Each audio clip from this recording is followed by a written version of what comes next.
It's morning already! And oh, what a wonderful morning it appears to be. You know what? This might be a wonderful opportunity to review a Blu-ray.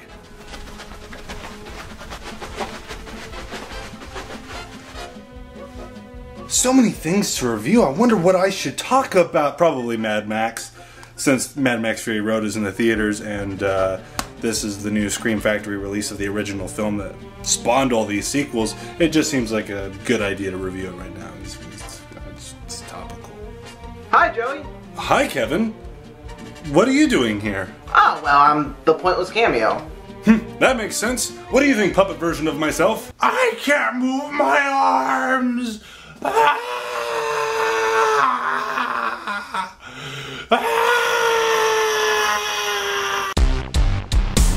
With his budget cap and his cheap ass tie, you know what he has to say. All he ever wants to talk about is Shout Factory Blu-rays. Aficionados Joey, it's a guilty pleasure. Aficionados Joey, it's his rip tracks treasure. Aficionados Joey, the legs, shoot the camera, snap with the leaf or chop on nostalgia. He likes to impersonate Mark Hammer. Hey everybody, Aficionados Joey here, and today I'm talking about the Mad Max Scream Factory Blu-ray release. And just to clarify, this is a Scream Factory release. There was some arguments I saw online saying, oh no, it's a Shout Factory release, which this is Shout Factory Companies, but it is definitely a Scream Factory release, if you can see it right there. Yes, it says Scream. There's this skull that comes up at the beginning of the Scream Factory Blu-rays. Let me talk about the movie before I get into the features that this set has. This is the first Mad Max movie. This one is, it's basically a simple revenge story, set in this post-apocalyptic world. Now, for newcomers to the franchise, you may expect this to be like, I guess Road Warrior, which is way more post-apocalyptic in style.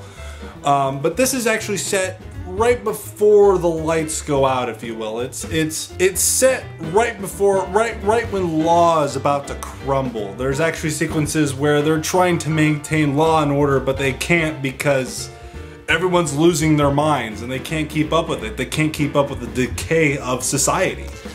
And Max is well, basically he's a police officer. He's a lawman, and the world around him, law and order is just going bye-bye, and he is becoming more and more relevant. It's very interesting. There's also the villain in the movie is really threatening. His name's Toe Cutter. The same actor actually played the villain in the new Mad Max film, Fury Road. He plays Immortan Joe, and he's threatening. The biker gang is threatening, but something happens to Max that makes him kind of go mad, and hence the title. It's a relatively simple movie, but it inspired a whole genre of films in the 80s.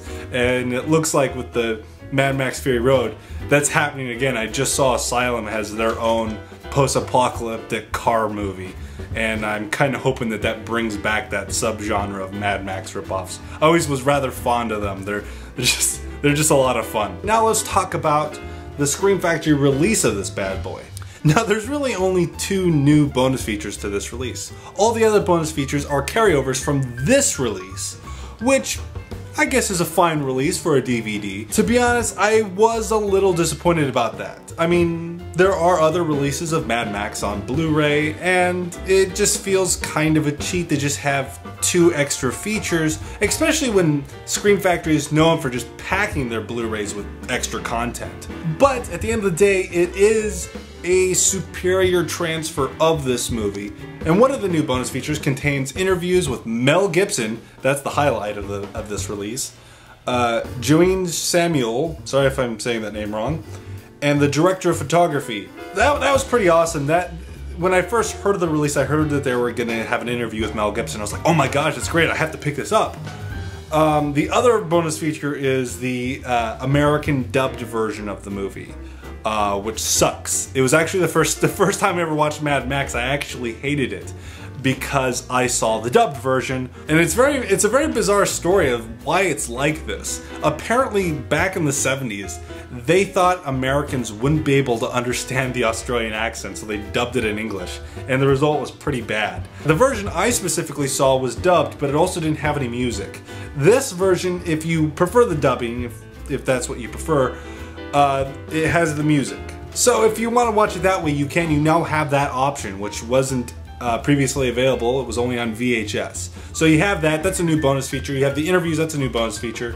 But the carry-on bonus features are a documentary on Mel Gibson. It's called Mel Gibson, The Birth of a Superstar, which is a fine documentary, but the guy doing the narrations for it sounds a little ridiculous. It's difficult to explain. You have to see it for yourself. And then there's the other bonus feature, which is a carry-on, called Mad Max, a Film Phenomenon.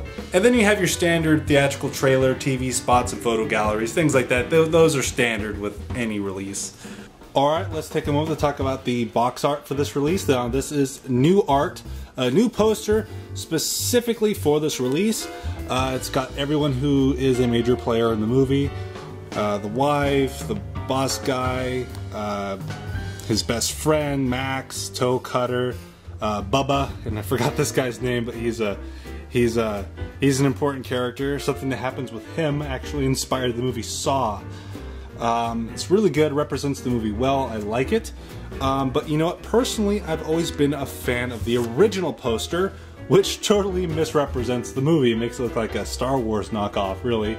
I love this poster, and that's why I actually have it on the outside, because it's reversible. You can actually have the new art as the cover if you wanted, and that's your prerogative. I actually really like this artwork, so that's why I got it on there. But you know, I'm a big fan of diversity, so I can look at both. I got the slider and I got this, and I'm really happy about it. Here is the disc. Overall, I really like the aesthetics of this product. I think it's one of the highlights and one of the drawing points to actually purchasing it. Now, this is a really good release in my opinion. I do have a couple of gripes with the bonus features being carry-ons, but I can get past that because it is a superior version of the movie. Picture is wonderful. I actually pre-ordered this thing for $20, which at the time I felt was a worthy price for such a thing. And then I went to Target like a week later and saw that they had the same release for 14 bucks. I think it's worth it either way, but if you can get it for cheaper, go ahead and try. And that is my review of the Mad Max Scream Factory Blu-ray release. It's very great. I highly recommend you check it out. If you've never seen Mad Max before, watch this one. Watch The Road Warrior. That one's my favorite of all the movies. And if you can get beyond Thunderdome, watch Fury Road. That one's great too.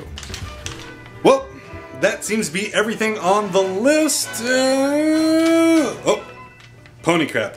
How could I have forgotten the pony crap? I mean, where am I going to find a pony at this hour? Oh. I have 3 magic love holes.